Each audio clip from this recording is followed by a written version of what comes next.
40, 50 years ago, there were pumping out more movies, so you could take more risks on weird stuff and say like, "Well, we're already making enough money with," but now the slate of stuff is slimmer and there's so much pressure to like you got to make money on everything, so they're not going to take those kind of risks. I'm Kale from Cinestruct, And I'm Alexander Bergman. and this is Cinema Revolution. Today, we're going to talk about the impact of disruptions to the Los Angeles film and entertainment industry over the past 5 years. We're going to look at their downstream effects, and we're going to um, see how filmmakers can look towards the future of film and entertainment here in LA. So, we have a very special episode lined up because we have some very special people that are going to hop on to join us with this conversation. But before we get into it, Alex, there's been so much going on here in the city. And even today, as we were getting ready to record, a lot of rain, which was forecasted, and our power went out. So there's just been so much going on. And even just today, there's so much going on in the city right now. How are you doing? I'm frazzled. I'm barely holding on here. It's raining cats and dogs. There's fire. There's rain. There's no work. I'm confused. I'm anxious. I don't know what to do. But other than that, I'm great. You know what? I think we just have to keep looking towards the future. Like I said, there's a lot going on, but as filmmakers and as creative people, I think what we can do is use the power of art and artistry to kind of create the world and tell the stories that we want to tell, even though there's a lot of crazy stuff going on. So, without further ado, I want to bring on some very special people to join us in this conversation. So, first up, we have Victoria Elder, director, actor, and festival director of the Melrose Hill Short Film Festival, which is currently accepting submissions for the next edition of their festival. We have a power couple, a filmmaking power couple, Megan Rosati and Evan Watkins. Megan is a writer, director, and actor. She worked as a writer on Two Sentence Horror Stories, which is currently on Netflix. And Evan has performed on shows such as Adam Ruins Everything and NBC's American Auto. And they're both filmmakers that have just completed a new short film called The Vanity, which is currently on its festival journey. Lastly, we have Alessandro Pulisci, who's a great friend that we met just a few months ago. And he's a writer director, and he has his short film, Hi, I Just Moved Here, which is currently making its way through the festival circuit. Thank you so much for joining us. Thanks for having us. Thank you. Thank Happy you. to be Excited to be here. here. Yeah, this is so exciting to finally open up our conversation. It's just been me and Kale, and we just run into dead ends all the time. We don't know where to go with things. So we're going to have a super awesome conversation. It's not necessarily the brightest conversation to have, but I think we have to kind of look back to look towards the future. So we're going to talk about some of the disruptions that have occurred over the past 5 years. And to kick things off, and I'll start with you, Victoria, and we're going to start with COVID. You know, back in 2020, kind of, we came off 2019, which was a high in the industry, at least at the Hollywood level. And then COVID came along and then everything kind of crashed. And what I want to learn from the group, and I'll start with you, Victoria, is how you coped during that period during the pandemic. It's funny because I actually booked my first big job like right at the end of 2019. So I was just like, yeah, finally things are moving forward, things are picking up, and then we get hit with the COVID. Now, yes, it created a lot of fear of the unknown of what's going to happen just in general with everyone's health and life and obviously the industry. But I think a lot of good things came out of it too. Now, the time alone that I spent in the house being forced to kind of like sit with myself, I feel like I had a lot of creative energy come out of that. So it kind of shifted my perspective a little bit on where I wanted to go in the industry, and that's kind of when I made my turn towards directing and making my own stuff. Uh, I've been doing this since I was 12, so I've been through a lot of agencies. I've been through a lot of, auditions and hearing you're not old enough or you're too old or, you're not right for this, you're not right for that. I mean, after COVID, we had the huge burst of like diversity and opening up opportunities for people like women, people of color, to have a voice and to move forward. So I feel like as a woman, it did feel good to kind of have that door open, to not only be like the sex symbol, but also have like a story of our own, like us women do. We're not just dolls ready to, perform. We have things that we go through that people want to hear about. Thank God, So yeah, COVID was a huge struggle, but I think that it brought a lot of good, as far as like opening our minds up to other possibilities of what we could do instead. The positive thing is that there was a moment of growth for you in during that period. And I love that you touched on that part about, exploring, you know, film as a director. And that's so powerful. Megan, I know that, you're a director as well, and you have a particular focus um, on women in film. I'd love to hear from you, your experience during that period as well.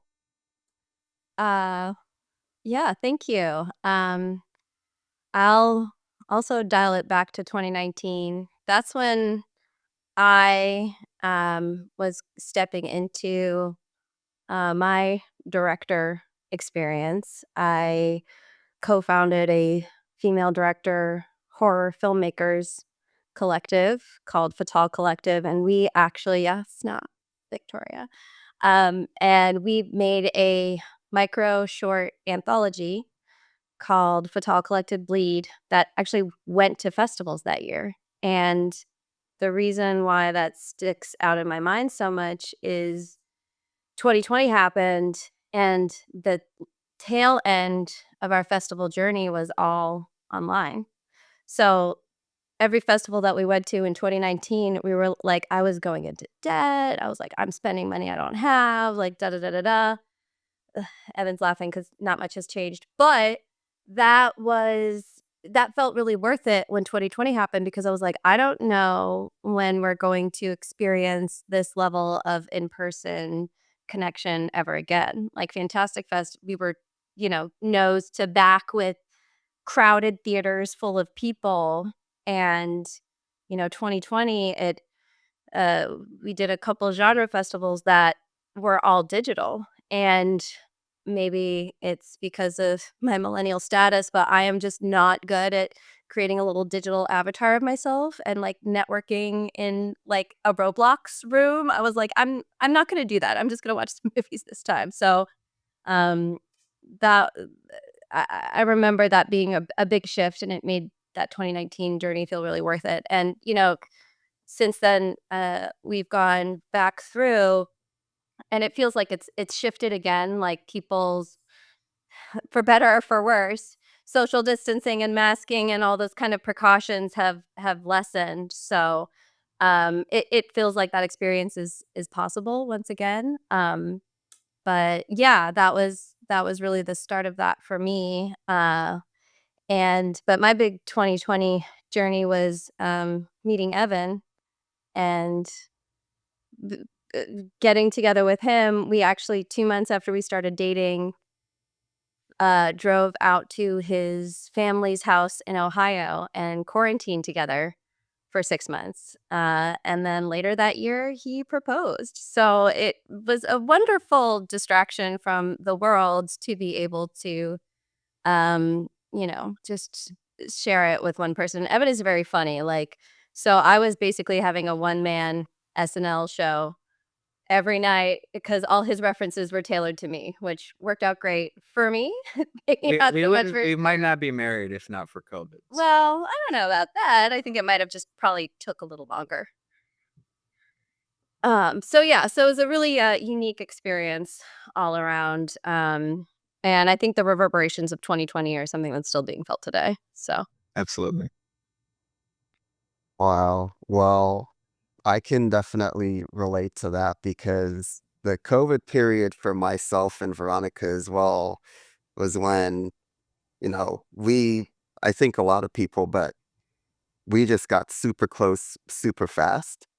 And while we didn't end up getting married during that period, we got married not long after. So I can definitely relate to what you were saying. People either Um, got married or they split up. or this book. yeah, it was really the Good job. true test. It was like a Yeah. test. It's like, can we really be with each other? Like, if you can be with each other during the quarantine, like you can conquer the world, in my opinion. If you can wipe your butt with Arby's napkins together, then things are going all right. Don't say that. Not together, but you'd go It's through the sort of same at the beginning. problem. Just as an example, not something that actually happened. Yeah, I mean, it didn't really happen to us. It was just Theoretically. hypothetical. Yeah. Plot based on a true story. No, there were no Arby's where we were. There was no Arby's around. I say no to Arby's. Arby's is the bottom of my fast food chain. Yeah, like Wendy's maybe, Arby's nah. Nobody needs that much meat in a sandwich. But they have it. They have them though. Yeah, They have the beef. that's right. Alessandro, what was your COVID and pandemic experience? I was in a bit of a personal rut leading up to COVID, and I managed to use that as an opportunity to refocus myself, and sort of climb out of that. Thankfully, I was already in therapy, which turned out to be very useful for when you're stuck in an apartment by yourself, for a year or whatever. Um, so I was working on a script, and once we got locked down, I was like, all right, here's an opportunity to finish this. Um, and yeah, lots of therapy and working on myself. I met the woman that would become my wife during COVID. We got married last year, 4 months ago now. Um, thank you. But yeah, it was an opportunity to just sort of take some time and work on myself and figure out what I wanted um, projects to look like moving forward. And I think that's sort of how I was able to get this most recent short film done. Um, just having been through that and having the time to sort of think about it and recenter. So I also built a 10,000 follower TikTok that I no longer use. So that was a fun little sidebar during that whole thing. What were you doing on the TikTok? Music based memes, just like playing guitar and like playing along to other people, and like making jokes that happen to involve a guitar or music or something. Did you ever make any money off of it? Not off TikTok, but Instagram or Meta or whatever was doing bonuses for a little bit. Yeah. And I was able to recycle some content. Good. My cat made me a couple $100 for sure. Yeah. It's the hardest a cat has ever worked. Yeah. Yeah. She earned her Other than keep. Garfield. Paying the rent. Yeah. We have 3 others who are very lazy. They don't live up to their sister. Alessandro, you mentioned your short Hi, I Just Moved Here. And Megan, you were the actress or one of the actresses in Hi, I Just Moved Here. So I just wanted to call out that relation as well. Because one of the things that that Alex and we want to do is to just like bring everybody together. And whether you worked on stuff together or not, we just want to bring everybody together. Alex, what was your COVID experience? I don't think we ever talked about it. It was the beginning of the end. Um, I I went a little crazy, but I made the best use of that quarantine time. I got some chickens, which was really fun. For a while, I got those silky chickens, the really fluffy ones. And I started a new writing style that just flipped everything I was doing on its head. I got rid of outlines and I became very prolific in that period. I wrote a novel and a couple screenplays, just like flying through it. Um, and I've never stopped since then. I've been able to write very quickly. So I honed my craft in some serious ways. And I was even getting more work back then too, somehow. I don't Same know. here. Yeah. I was working more during COVID than now. Yeah. Yeah, not just me then. I don't know what happened, but they reshuffled their strategies, the money folk, and it's just gotten drier and drier. But yeah, it was a good creative time for flourishing for me. Um, there was like a lot of drinking, but that that happens. Uh, Other than that, I mean, I survived. I definitely feel like it took years off my life, though. Just the whole emotional turmoil of it. I'll be honest. Wow. I think, and one thing that you touched on, Alex, and you did as well, Evan.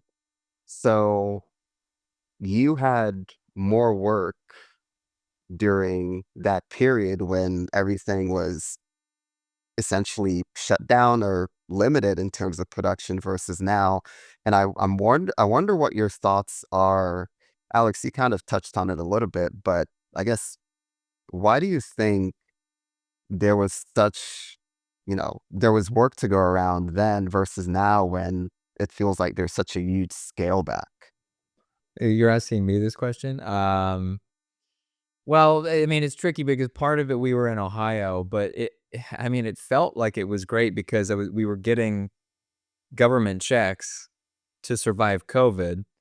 And then I was also making freelance money doing video editing work, working from home just to pay the bills. And then when we came back in September of 2020, and it was like LA was on fire. I remember that the skies were very red and the air was like kind of choky.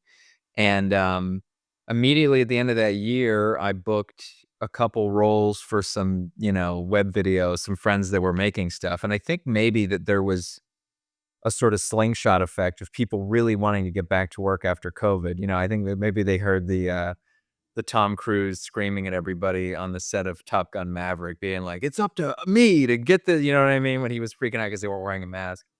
And there was a lot of, PPE and there was all those checks, but there seemed to be some sense of solidarity in those 2 gigs I did at the end of 2020 that, we're back and we're gonna get back to making stuff. And I don't know so much that COVID caused, I mean, it didn't help at all, but I think really it was the strikes and the restructuring Yeah. of, the streaming services, the decline of television, and now that we are, not to make it too political, but now that we're living under a fascist regime, um, That's light politics. well, It's the cinema revolution, remember. who's gonna finance risky stuff now? Who knows? I mean, before Trump was even president, they had trouble getting distribution for The Apprentice, Yeah, I which heard that there was right? an executive quoted recently saying, "We're not looking for anything with a point of view."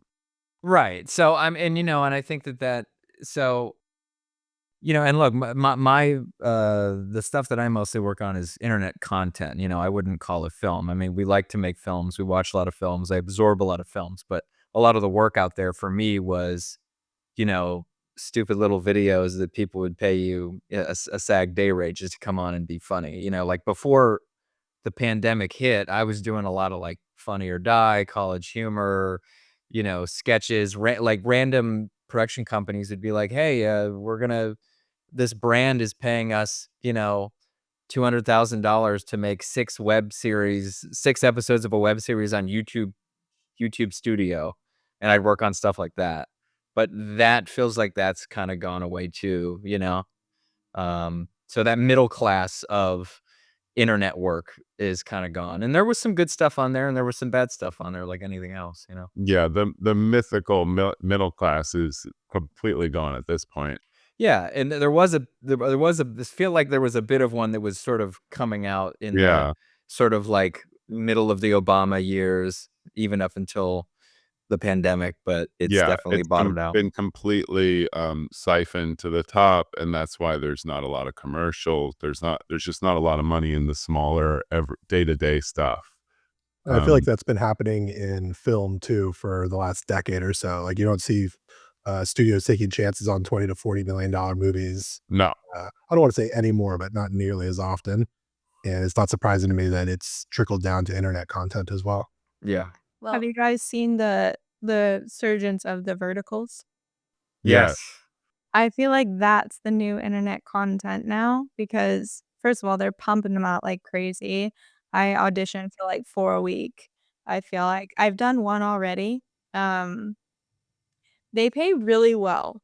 And Really? do they? Yes, they I think I got 600 a day as a lead on that and we shot for almost 2 weeks. So and I've also been noticing that as far as commercials go, that they've been doing a lot of non-union. Like I Yes. Yeah. did like the last couple commercials that I did, like Michelob Ultra, Liquid Death, AT&T, all non-union, which is nuts. So I think I got paid, How do they get away with that? you They know, get away with it. yeah, like, mind you, like, I had a great time on those sets, like, Liquid Death, bless them, who their team, is amazing, but it's just crazy to me that such a large brand, like, large brands like that are just, like, doing non-union, or if you notice, the big actors right now are doing commercials, and Oh, they're, like, yeah. flooded. Every time I'm seeing, like, big, huge actors, I'm like, "Oh my god." So Not only performing, but voiceovers too. It's like every yeah. other voiceover is like, "Oh, that's Chris Pine. Oh," you know, and, you know, whatever, I guess having a celebrity voice helps sell your product, but that used to be an area where, you know, unknown or, up and coming actors and actresses could get some work, and now it's like even that is Well, it's difficult to get. strange. It almost feels like we're kind of switching out because cancel culture has been insane lately, and there's just been, like, not down for famous people anymore. They just want authenticity. They don't wanna see the same person, the same roles anymore, so I feel like these big actors that have been doing this for a long time are suffering the most right now because they're doing commercials, and that's what they're getting because people are like I mean, I don't know if anybody saw Love Hurts yet, the new, It's like Sakei Ki Kwan movie, Kwan right? Kui. Yeah, I haven't seen it. No, yes. but I know it. Yeah. A movie where I was just baffled by how they got money for it at all, and I'm like, feel so bad for him because he just won an Oscar, you know, and his movie Everything Everywhere All at Once was just like amazing, mind-blowing. So going to see this movie, I'm just like shocked how bad it was, not even like the acting, he played the same character like Everywhere All at Once, but the AI or the special effects, whatever it was really bad. The script had no juice in it, like, dialogue was terrible, and I'm just like, "This is what they're throwing money at right now." So, it's shocking. Pumping things out at this point. You know, my day hustle is in social media. Me too. So yeah. Form a company. So yeah. It's more work. But I, you know, You help me with mine. Yeah. I'll make a series of cute TikToks for you. Um, no, but I think that part of that is the directive, and so I've also worked in social media for like Netflix corporate, like those kind of places too, like not just on a Oh, spill the freelance tea. basis. Spill the tea. Yeah, I don't know. Can I get back there? I'm trying. But as part of that, they have a directive to create what they call second screen content, which means stuff that is kind of bad so you can look at your phone and then still like look up and follow along with what's happening on the screen. And having that, and like I watch shit like that too. Like I love anything where people are stuck in the woods by themselves. Like that was my, like in COVID, that felt really, I was like, oh good, outside, you know. But having that side by side, like on a platform like Netflix, for example, the biggest streamer, with original created content like artwork, like our short film took a crazy amount of time and effort to come to fruition, and I would like people to watch every frame. But putting those next to each other devalues the work, in my opinion, of the people who have that like intentional, directed, artistic spirit. And because of that, they're like, well, might as well put a shitty thing since nobody's really looking at it too hard anyway. And so that's the kind of nefarious part to me, about that, like the kind of content directive. And I wanted to speak to what Victoria said earlier, where she's, you were talking about how the rise of, there was like a big diversity push initiative, like post 2020. And actually, it's my Two Sentence Horror Stories episode, which was a show that Oh, gave like, I love that show, by the oh way. great, Yeah, yeah. I'm a big So horror fan, so I love those little shorts. I was blown away when I heard you worked on that. oh, thank you. Yeah, but so like that, I literally asked for an extension on my script because it was the day LA shut down for COVID. And I was like, I've never done this before, but these are unprecedented times. Like that's how close it was. And then the next year I got tapped to co-host a companion podcast about it because there was still this initiative. And now they've gutted all these programs. So the production company that produced that show, which gave platforms to first-time directors, first-time writers, I think a Black woman from Nigeria directed my episode, and it was like her first TV directing thing, and the CW was like proper cable.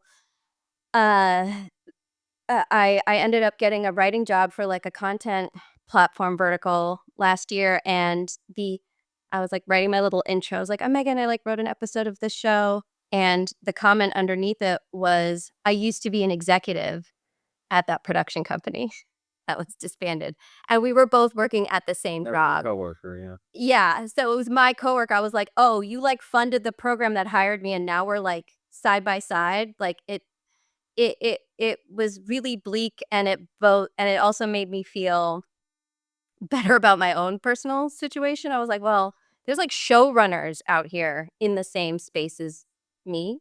So I can't really be too chuffed about not being further along, quote unquote. But the recent deforestation of that whole ecosystem is really, really upsetting to me because Hollywood is still largely a nepotism, upper class, rich white man's game. Yep. And those programs, in my opinion, just increased parity. It didn't put anybody above anybody else, but it just gave me the same fighting chance, or somebody like Victoria, or, people of color, people who don't come from, like Evan doesn't have family in the industry, right? Like anything that would give you a way in. My dad is Dennis Quaid. Okay. So we're going to have a tough path. Jack Quaid got all my roles. Every role will now be played by Jack Quaid. So yeah, so I think that's the thing that made me really sad about the election, because I was like, oh, it feels like a whole thing I deeply believed in is not something that the industry feels is monetarily worthwhile anymore. But those eggs prices are going to be All about the eggs. Even higher. One of these days. any day now. Yeah, You know, I think it's so interesting that things kind of went in this direction, and I would think that Hollywood would have been the industry that kind of stood up and said, no, we actually championed this so strongly for years, and we're going to keep championing these initiatives. And to see that they've completely And you guys are seeing it like from your own experiences, they've completely folded. And it's like, well, everything feels so fake now. Like, why were you doing that stuff in the first place? Because the same people that run these studios are the ones that have been kissing Trump's ass for the last month and a half. Exactly. Boom. What I'm saying Bingo. is at the end of the day, it's the producers that are the ones that have the money and they have the power to do these things. They wanna make it as cheap as possible. It doesn't matter, like, that's just the end game for them. But I feel like the infrastructure is crumbling when it comes to the high ups, the 1%, like, the 99% are just like, "We're over and we're done. We've been tired for a long time." And I think that it is a perfect opportunity for independent filmmakers to just make their own stuff and pump, because eventually they're gonna need content, and eventually people are gonna stop watching the content that's, like you were saying, the thing that you pay attention to while you're scrolling on your phone. It's necessary, but they need good stuff because otherwise people are gonna get upset. Because 'cause I'm gonna go to the movies and pay $20 to see Love Hurts, and Yeah. I have So mad about it. just mad about it, and I'm not usually one to be like, "Oh my god, that was insulting," 'cause, like, I run a film festival, so I watch short films that are made without any budget or, and I'm blown away by what they do compared to what this was, so I'm like, why are they funneling money into this when they could be funneling money into people that actually have something new and refreshing to bring to the table? So, I don't know. I think what'll happen is that these companies, because their edict is to just make money, they don't care about making a quality film the way that, like, producers of the past used to before Coca-Cola owned Columbia, like Daryl Zanuck and Alan Ladd and, like, those people that really wanted to make good movies, they don't exist anymore. So now they're gonna go all in on this AI BS, and they're gonna start making stuff, uh, completely with AI, and it's gonna look like crap, and I'm hoping that people will see that it's shitty, not wanna, spend any money on it, and then in that little bubble, uh, maybe original filmmakers will be able to pump out their work, but it's gonna take a lot of hard work and probably not very much money because I don't know who's gonna finance that kinda stuff. Luckily, everybody's saying, "Well, film is democratized now, and it's a lot easier to shoot because it's a lot cheaper to shoot." And that's true, but, you still have to spend some money, like, to actually produce something. And you It's have not to you have to free. survive too, which Right, Yeah. and you I have to mean, pay your I'm bills. like, personally, I made my movie last year, and that's all great, and I'm shooting a documentary right now, but, like, I don't have any work. I have no way of survival. I'm like, I'm banging on doors like, "Hey, you got any DP work? You got any writing jobs?" Like, anything, and it's like, just staying in the game and making democratized media is like it's its own feat, it's stupid. You have to be kind of dumb to keep doing it because I should just be getting a job at this point. We're gambling. We're gamblers, gambling with your Yeah, talent. my entire life is speculative. There's Literally. no there's no actual income. It's all gonna come. Right. So We're it's all like playing the meme stocks. you Well, can you want only yeah. manifestation. It is manifestation, right? It's not there yet, but you know it's there. You know it's coming. I know, but I've been saying that to myself for years. So it's Yeah. like, all right, I you mean, know. there is an audience for cinema. Like we just went to see Lost Highway at the Egyptian Yeah. theater, and it was amazing because the cinematographer came and he surprised us because instead of a digital print, it was a 35 millimeter print. And it's the only audience where you hear people go, It was like a murmur, "Urban, you know. urban, oh my god." And Like nerds. and it's so great when you go to that movie and like everyone in the screening is so respectful, like nobody's on their phones, like it's not like going to a Regal on a Tuesday when like half the people are just jerking off and Yeah. doing whatever. So like, well, not physically, They could mentally be. What Yeah. else on do their you do? phone. They could, well, yeah, they You're could not be in down every their phone. theater. Yeah. Well, I read something. So my point is that I think there is an audience for it. It's going to get smaller and smaller, kind of the way there's an audience for theater now, where it's like, if you ever been to like a show, like Megan and I went to a show, a play in London, and like we were the youngest people there by far. Like most people there were 60 to 70 years old who genuinely love theater. And like maybe that's where film goes. Maybe it becomes a very, very niche experience where people are like, oh, I don't want like vertical content made by AI. I want something on a big screen made by humans. And there's just the giant monolithic industrial distribution that we grew up with might just go away. It's not even that. Like, you used to get paid for development. You used to get paid. My biggest thing that I booked for, that made me incorporate was because I sold a pilot with a treatment. And that was like half my year. That was 2018. And I think the thing that has changed is there's no longer that ladder up to the big guys. Instead, I read this thing, they're like, it's a lottery of popularity now, where if you like put your content, and I say content purposely, like, you put Alessandro's cat out there, and if his cat goes viral and he's savvy, he can parlay that into a movie deal, because now he has a metric that studios can look at. They're like, oh, you have 500,000 followers because of your cat. And you're like, but what I really want to do is direct. Then when they see that you have that, then they'll fly you up. Like the Everything Everywhere All at Once guys are such a great example of people who just did it themselves. But even like Victoria was saying, like, she's doing these verticals and these commercials and everything, but they're non-union.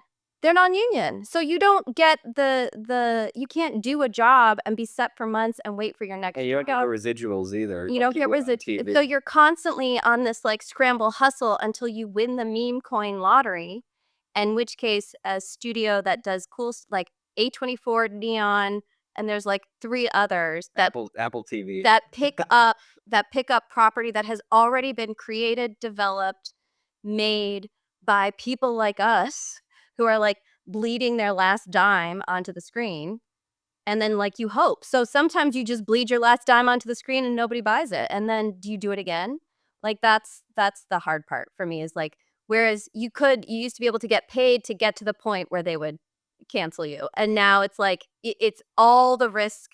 cancel your show, not you because you did something bad, right? I'm incapable. I'm innocent. But yeah. I think the thing that we like keep on dancing around, and not to bring it back to politics, but that's the wealth and income inequality in this country is That's what it. we're talking about. Because when you were able to live off a development deal in the 70s, when there were producers running studios that gave a shit about art, you were able to live on $600 a month or whatever in LA, and it's just not possible anymore. There's that graph. Have you guys seen the like infographic where it's like rent prices, fucking And money that everything you're else making? stays the same. Income, rent. Cool. Yeah. And the Whoa. graph just keeps on getting bigger and bigger. It was like And 4,000%. yeah, it's like I don't see how we fix that, and I don't know how that affects artists, and that's a scary thing for me. I mean, cheap rent is the best arts program that exists. Yeah, which means know. like production needs to leave LA.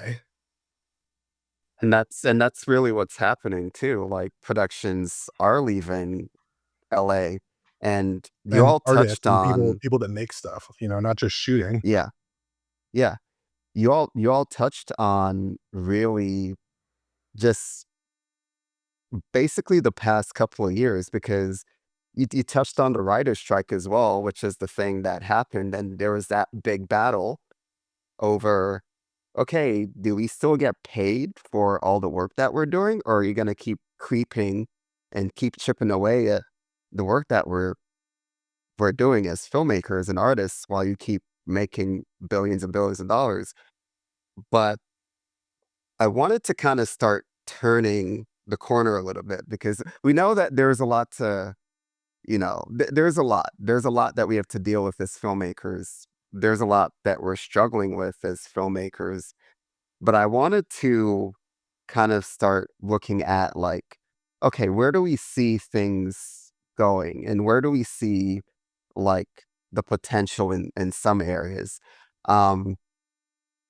And as we think about that, I did want to touch on the fires as well that happened last month, because I know since we're all LA locals here, we're all maybe in big ways or maybe in small ways affected. And we know that a lot of what was in the media was about like you know, the quote unquote rich people like losing their stuff. But there was so much also for everyone that, are day players that lost their homes and were displaced as well. Um, so I wanted to acknowledge that, but I also wanted to just, what do you guys see as like, how do we crawl out of this hole? Because there is so much in terms of the industry right now here in LA where it just doesn't feel like things are structured how they should be. But where are the opportunities that we can look at? Anybody? Tough one. Wait, yeah. Put us on the spot. Well, I was seeing something. Actually, Evan has a friend who made a movie. That's your friend, right? Hundreds of Fevers. Is that your? Oh, Yeah, nice. Mike Hundreds of Cheslake. beavers? Yeah. Hundreds Yep, of doing beavers. really well with that. Right on. Yeah, and I think their model is probably like the traveling roadshow movie because you can put your stuff online the minute you make it. And then it's like, how do you get people to watch it? Right. And all of the digital platforms are essentially a bigger version of that can maybe amplify your megaphone. But I know people with movies on Amazon and it's like, they're like, all right, like it doesn't, do anything. And theatrical distribution is so expensive. And that's why it usually requires partnering with, a company who does that. But what they've managed to do is like create a groundswell around a movie with a real fun idea, Hundreds of Beavers. You immediately know there's going to be hundreds of It's like beavers. a Looney Tunes live action movie. And you could stream it, but you could also, they like have like a tour, like a musician. They have like a tour date where the filmmakers play for like a night or two in a theater and they like hype it up and they get people out and people come and that's how you get to see it in a theater. That's how you get to meet the filmmakers.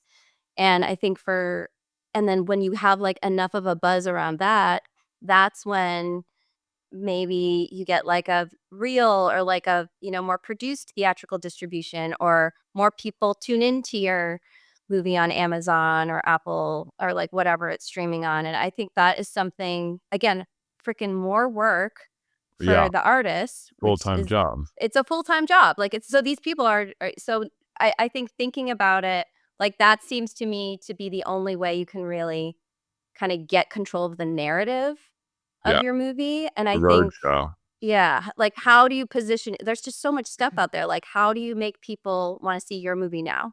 Like why your movie? Why now? And I think something like that, which makes it into an event that's like kind of special, is is a path forward. And it's also, I was I was having this conversation with a friend the other day. We're like, for crowdfunding, for example, it's like we're giving each other the same $20 back and forth. I'm like, this month it's you get the 20, Yeah. and then next month we get the 20. So we're already really practiced in community building in that way. I think we should just descend upon a city that's cheap and a bunch of us go like Detroit and just Start a commune. well, what we do is you get work from home jobs training AI and you just feed it gibberish so that it ends up worse. Smart. And that's how you pay your bills.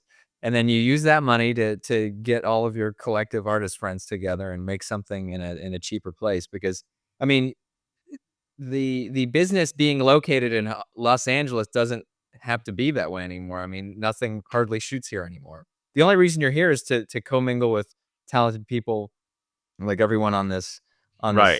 chat Yep, right now, and which is but you could do that anywhere else if you just have a community. So it's like we're here so that we get a gig that shoots in Europe, right. Literally. Yeah.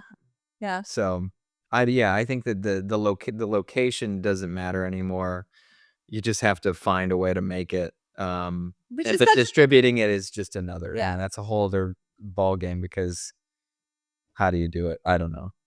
If I knew, then It's a bummer though. Like the Stay in LA initiative, I think is really great. And I know one of the directors who's a part of that, and I really believe in it. And like that's what I loved so much about LA for so many years. Like even like yesterday, I like was a background in a friend's music video, and I could just like pop down, and she's probably gonna get a couple 100,000 views on her YouTube because of her music video. And if I was in, Denver, I wouldn't get to do that. But like, also I got paid no money. So where is the trade-off? A lot of the independent filmmakers I know, especially in the genre space, live somewhere else and they shoot somewhere else. And then they come to LA for meetings, like festivals and like hobnobbing. But that makes me really sad because LA, like, Kale was saying, the rich people, that was the narrative. It's just such bullshit because the rich people keep my ass employed. Like, thank you for paying me, rich people, to like assist in your stuff. Like, they're the focus of the ecosystem, but also everybody in Altadena. Like, a lot of the people I know who lost their homes were people like us who was, a couple, the wife is a musician, DJ, and has a clothing store, and the husband is an editor and a director, and they saved up their whole lives to get this one house from all these like little scrabbled together jobs, and it's gone. I was like Josh Rubin, the director of Hard Eyes, who's an acquaintance of mine. That happened. They lost their house. So Yeah, my friend directed a Super Bowl commercial. His house burned down, and his wife is 6 months pregnant. So it's like, what do it makes it really hard to double down on LA as like the nexus of the entertainment industry. And I think if people in LA were really smart, they would see that brain drain and try to stop it. So I hope that there's some like kind of government, the rich people in charge, production company initiative level to keep the talent where it's like really easy to use the talent, because then it's going to be a whole different thing. But again, I don't know that they care about quality anymore. I don't Right. think that like they're hiring mostly non-union actors. They're shooting in Budapest and like whatever. Like, Yeah. I think quality doesn't matter to most of these people. They just want you to watch it and stay subscribed because you're not buying a ticket for a product anymore. They just want to keep you on Netflix and keep hiking the price up. Like I said, they need content, and that's just what it is. Yeah, But it's about volume, no quality anymore. yeah. But I think that's a bad business. I agree. I think it's bad too. But Because like you could go on TikTok for that, and it's like cheap. Oh, It's yeah. like free and fun, and unless it's banned, I And don't that's know. where they're going for it. Yeah. Right, right. When that's what is going to be their ultimate downfall, because Yeah. eventually they're going to have to make the shift, because people, like I was saying earlier, like they don't want to see the big stars in the movies anymore. They don't want to see crap anymore, like even if there's a big star in it. And people want authenticity. They just want something real. They just want to hear real voice, like the new Dune show, and Silo. I think a lot of those actors are unknowns, and the shows are doing really, really well.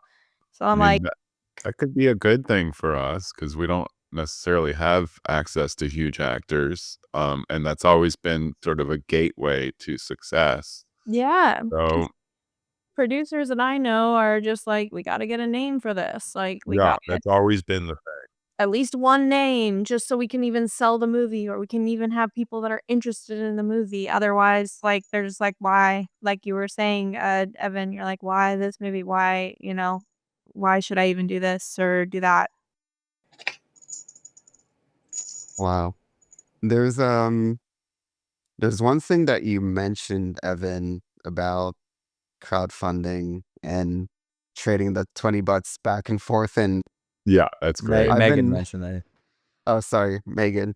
And it is so true. Like how often can he just go to that well? I feel like there's so much opportunity to. There's Alessandro also- just held up his hand once, twice, maybe. No, I mean, really, I crowdfunded something 10 years ago, and you guys did it more recently, so you probably have your finger on the pulse more. But I did it 10 years ago, and like I know who I was getting money from, and I know that I can only go to that well once. Right. If you Well, try to do especially it twice, it's going to be diminishing returns. Like maybe some people can give twice, maybe you get some people that didn't give the first time, but for the most part, they're not going to do it again. We literally hit up everyone that we've ever met in our lives, and they all kind of gave a little bit of money, and we made enough to make this movie. Like, imagine trying to crowdfund now when like the next thing over is like, I lost my house and in the fires, Yeah. and like, Yeah, right. like, come on, like you're not like no like people should be donating to people that lost their homes in the fire. Like, so that makes total sense. But it's incredibly hard to crowdfund, and it's a really nice way to do it. It's a nice thought, but you really can't go to it more than once. I mean, you all notice the Substack stuff that's happening. Like everyone's putting out newsletters and essentially charging for you to read their newsletter. So that's another version of it. And I could see filmmaking going that route where we release material through to subscribers via a Substack or a Patreon. I can't imagine people doing that and waiting the amount of time that it takes to make a feature film, you know? Like, you're not gonna subscribe to my Patreon and wait 2 years for me to make my movie. Yeah, maybe you release the film in 5-minute segments. I don't know. Well, we went to when it came out, the one of the premieres of Talk to Me, the Aussie horror movie, Yeah. and I immediately get aggressive with the directors. I was like, "Oh, how'd you do it?" And they had it was two brothers, based in Australia, so What are they called? Like the Waka Flocka? Radio silent. I don't, yeah, not radio set. That's a different, but Okay. they've had a YouTube channel, and they've had this YouTube channel since they were 10. They're 28, 29. They made this, maybe they're younger, I don't know. But since they were 10, they've been building this YouTube channel that has both been their audience and their film school.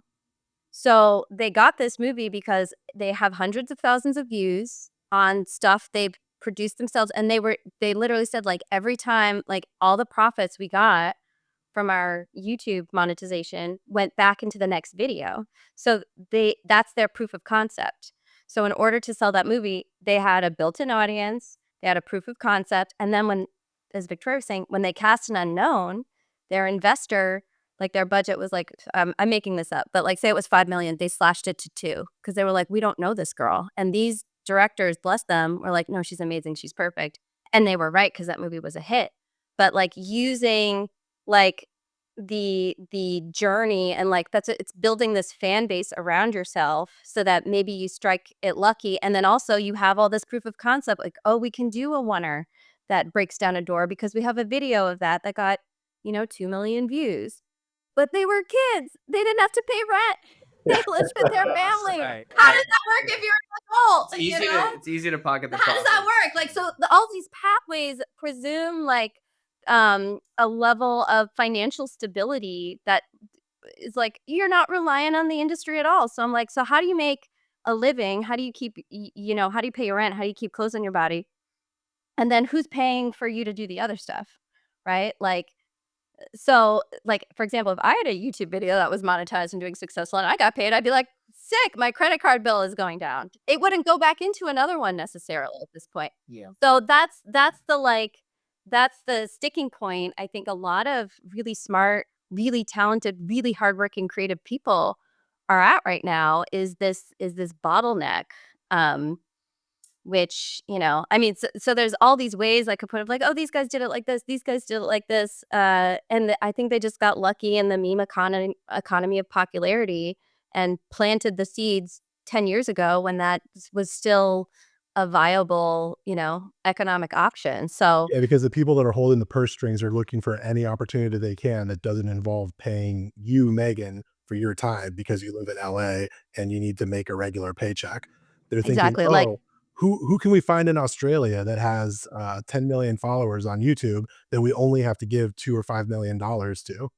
No offense to those guys. That movie was great and they worked their ass no, off. they were awesome. But even the crowd scene, and because I know how this stuff goes, I was so was every extra in that first scene a follower of yours? No, yeah. They put out a call on their channel. They're like, come be background for our movie. They didn't pay Wow. people. They were fans. They were dying to be in it. It was Yeah, a and lottery for means them. hundreds of dollars that they're saving on that day. Those Oh yeah.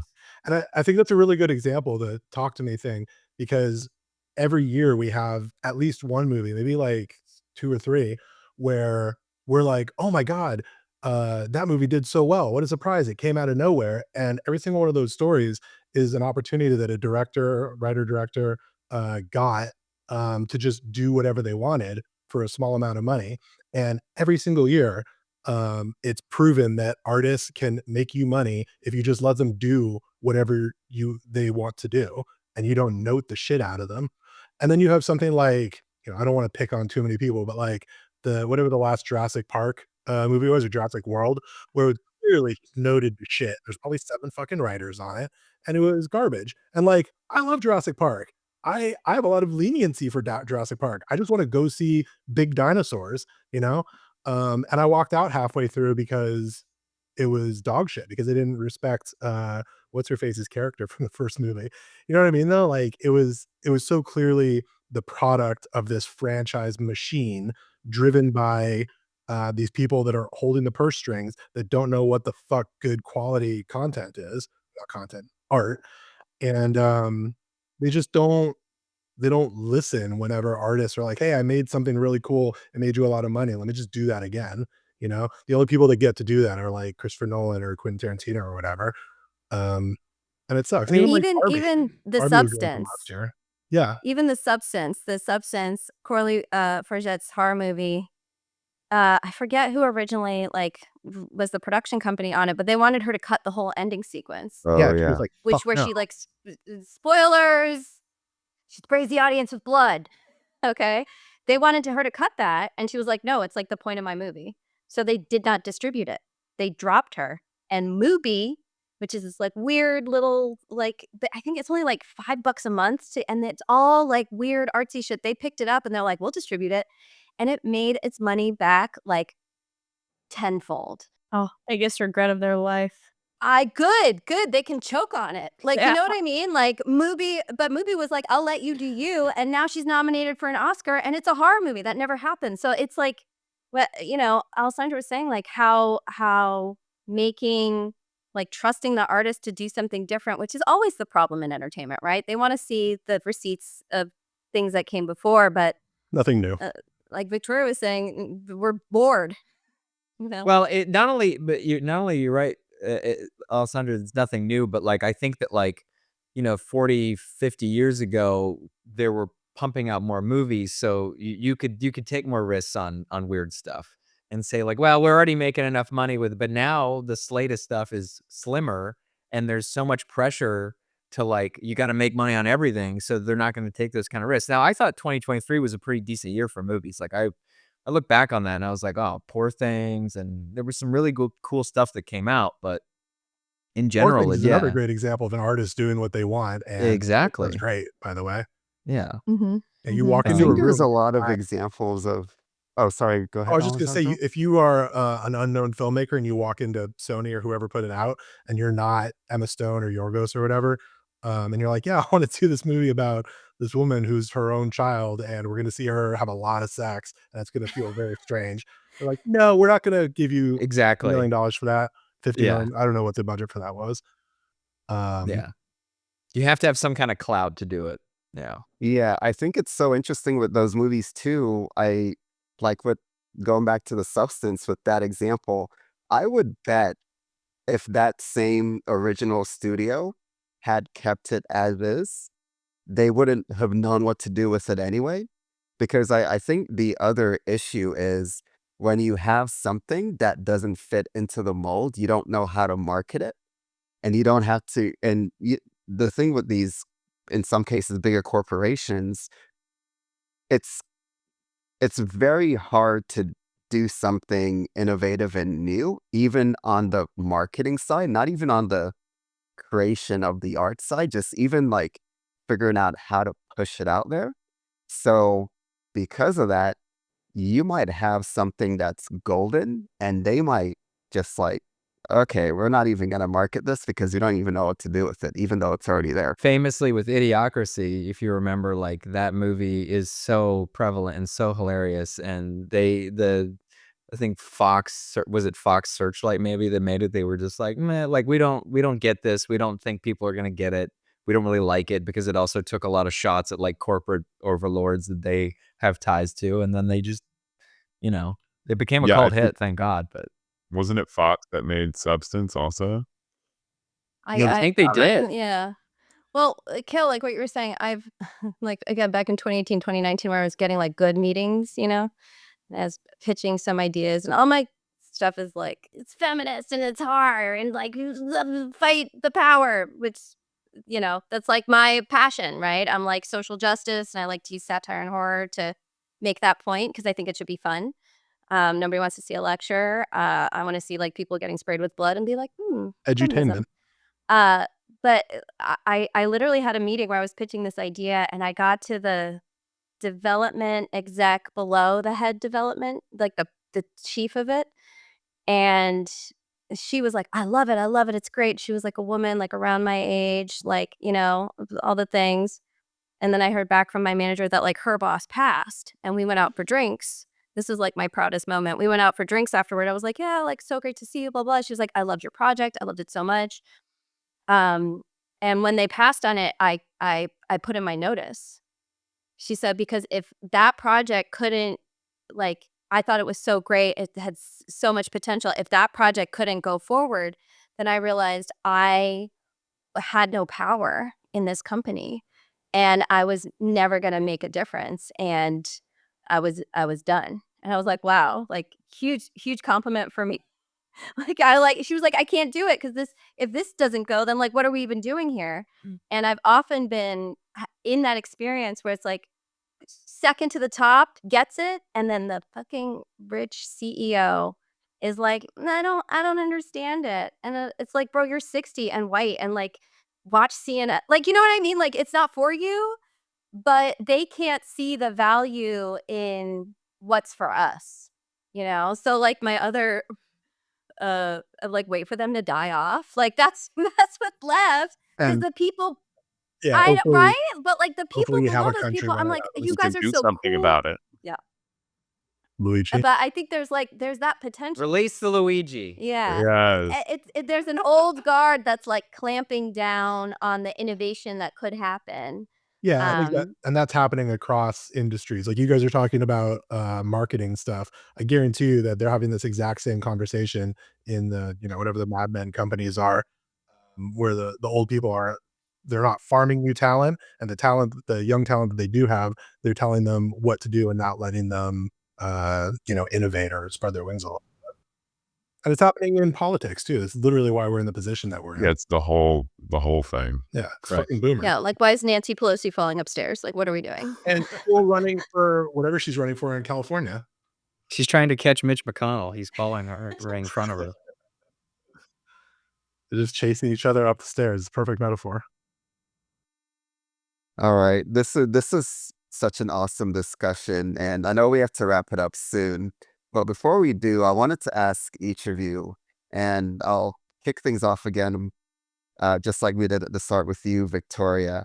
If you had one piece of advice that you could give to a filmmaker, and I know when it comes to advice, it depends on where you are, obviously, but one kind of broad-based advice that you would give to any filmmaker that's an independent filmmaker right now that's living in LA, what would you want to share? I would say know 100% if this is what you want to do. Like if this is your 100% your passion, like your dream, this is what you've always wanted to do, not just something that you're picking up just to try it out, see for funsies. It's not a see for funsies sort of situation. It's like it's a lifetime thing. So if this is what you want to do, don't ever stop. Even if it seems bleak, like try to stay positive and just keep making. If you can't find the role, if the role can't find you, make the role yourself and just make it happen yourself because that's the only way. Like I just saw a little clip of Willem Dafoe walking on the street and the person was just like, what do you have as advice for somebody young? And he's just like, I don't give advice. You just make your own way. Everyone has to make their own way. And I truly believe that because now it's not about who you know, it's about who knows you. So make yourself known. And you got to do it yourself because no one's going to help you unless they see some sort of monetary value, which is unfortunate, but got to play the game. Got to play it better than that. That's great. How about you, Alessandro? Yeah, I mean, I agree with everything she said. I think if you're still listening to this after an hour of what we've been talking about, then you're probably in it for the rest of your life. And, I'm sorry, but it's nice to Yeah, you're here. it's I don't think you have to terminal. worry about wondering if you're in it, if you're still here at this point. Um, I think it's different for everybody. I have trouble being discouraged by everything that we've been talking about. And the most important thing for me personally has been trying to keep on working and creating. For me, it's writing and trying to think about directing every day. And I think more that you can do to keep that as a consistent thing and try to set small goals, small achievable goals for yourself and do them, you will see progress over a short period of time. So that'd be my advice. Megan, Evan. Oh, you want to go? Okay. Uh, yeah, I think what Victoria and Alessandro said, that's yes to that also. I think for me, it's like, I think anybody who's getting into filmmaking in particular, if you can improve your writing skills, because I think it really all starts with a script. Um, and that's something you can do by yourself for free on your own time and just get better and better at. And pretty much every project that I've been able to pull collaborations with actors or crew or people I admire, it it came because they liked the script. And then I think the other part of that is changing how you think of networking. Like, it's not something you don't go to a place to network to get something. Like, that's so toxic. It's how much somebody said this, how much can you give, right? Can you show up at if your friend's making a short film, can you hold the freaking boom? Then you're on set with that person and you've made a relationship, and they have a good affinity to you, because filmmaking at the end of the day is 12-hour days in a group with a group of people. So do you like those people? There's a reason why people tend to work with the same people over and over again. It's because they are chill on set and they do the work. And then I think the last thing, which is, it's sort of related to that, but it's also strategically ask. Like, I have dive bombed so many people's emails of like people I admire, people I thought would never be a part of my thing. Everybody I got for any project who I thought was a reach, it's because I wrote them an email that was sincere, that gave them the opportunity to say no really easily, and showed my passion in an authentic way for the project and for what they can bring to the project. So if I say, like, Alex, like, only you can play this part, and I know you're so busy, and I know you've got so much going on, and if you say no, like, I totally understand. I'm honestly flattered you even read this email, but you are my first choice for this project. So if you don't want to do it, just let me know so I can go on to the second choice, because I think you're so great and I would just love to have you in it. But I understand you're so busy, and again, thank you for taking the time. Like, an ask like that has gotten me everything that I've ever made. So I think learning how to do all those things will at least keep you uh hopeful. And then, you really can't count on the money or anything else. And then, you know, uh, somebody goes, unfortunately, the amount of effort you put into your art doesn't equate to the amount of impact it has on the world. So knowing you could like bleed your soul dry, and people could be like, yeah, that's nice. And you're like, yeah, that was my year. Do it for yourself. But the experience of that, the improving your writing, making friends, emotionally feeling like getting brave enough to ask and proving to yourself that you deserve to ask will keep you going and might give you more than playing it safe or trying to do it the right way. My advice would be, ask yourself, is your dad Dennis Quaid? And if that's not true, No. then you will have to somehow find money. Okay.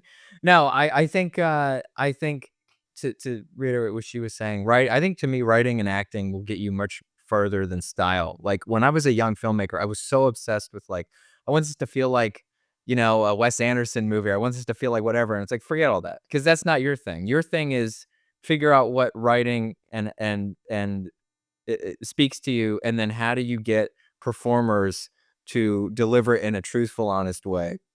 If that's the vibe you're going for, you could be going for, you know, something more cartoony, and that's cool too.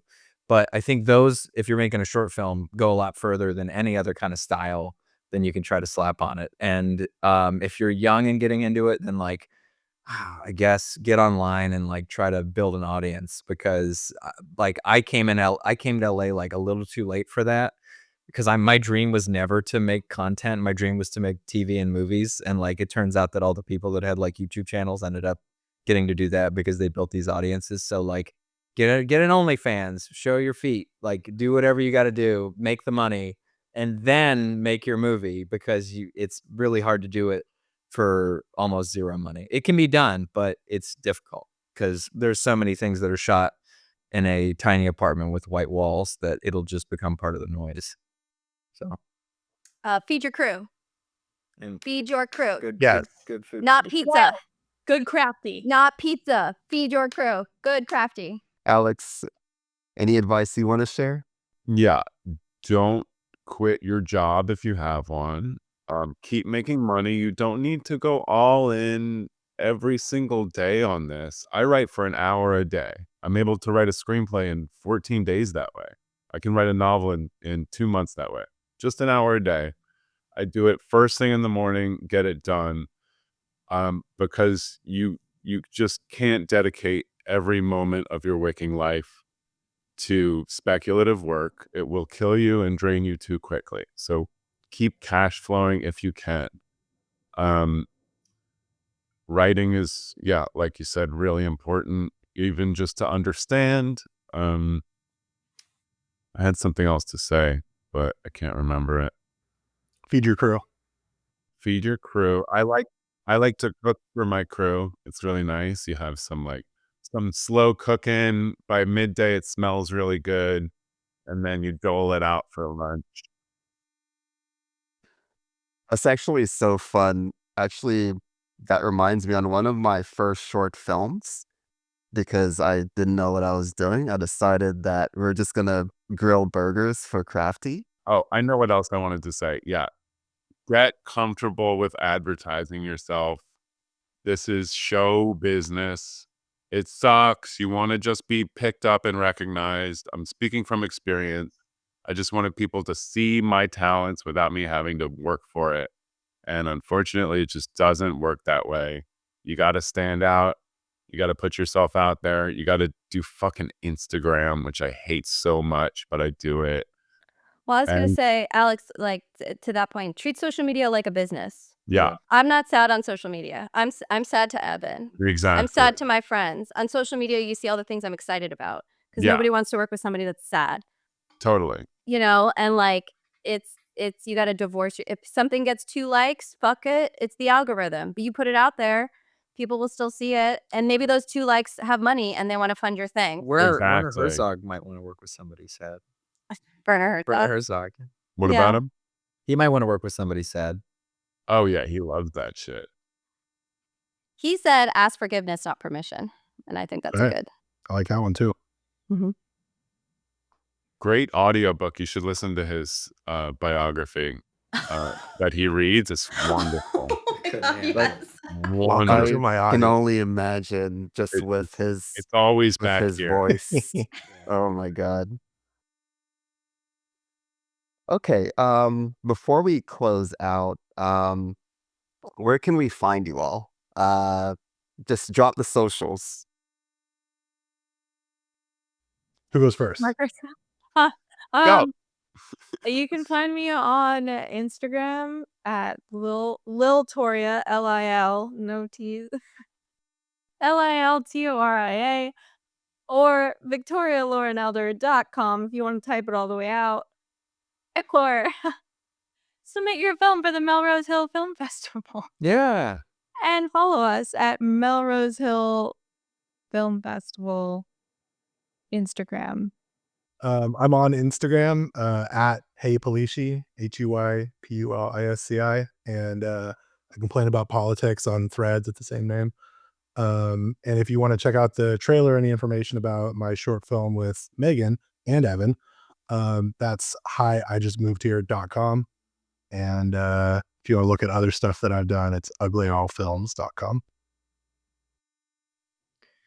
You can find me at Evan J. Watkins on Instagram. I think I'm on Threads, and I'm on Blue Sky under Evan J. Watkins, and that might be the best place to get me because I'm planning on getting out of Meta as soon as I can find the strength to get the hell out. And thank you. And then our short film, The Vanity, is on Instagram as well. Is it at The Vanity? Is watching The Vanity Film on pretty much every platform, Instagram, TikTok. The Vanity is Watching is the website. And Evan also has a really funny comedy band and podcast called American Galactic. Oh, thank you. Yes, I don't sell myself. Yeah, it's a American Galactic band, and we do stupid music videos, and we do a podcast. We talk about music and stuff like that. So, and I'm at Megan Rosati everywhere, mostly Instagram. I lurk online, Instagram Threads, my website. The Vanity Film is on TikTok, Threads, all the things. And I actually do have a wiki feed, not through choice. It was bestowed upon me. So if you want to see pictures of my feet, a 4 out of 5. yeah, but we gotta monetize. Evan wants me to monetize. Evan wants me to monetize. Damn. Do it. This is Need a back when it was. paywall. I have a YouTube, Megan Rosati, and back when I was posting a lot on there. 2017, those Out of feet fan were base. free. 2025, no more. Well, 2020, Evan and I got engaged, and he goes, "Babe, now that we're married, you have to say like no more free feet." And I like as a joke because I didn't freaking know. I said, "No free feet."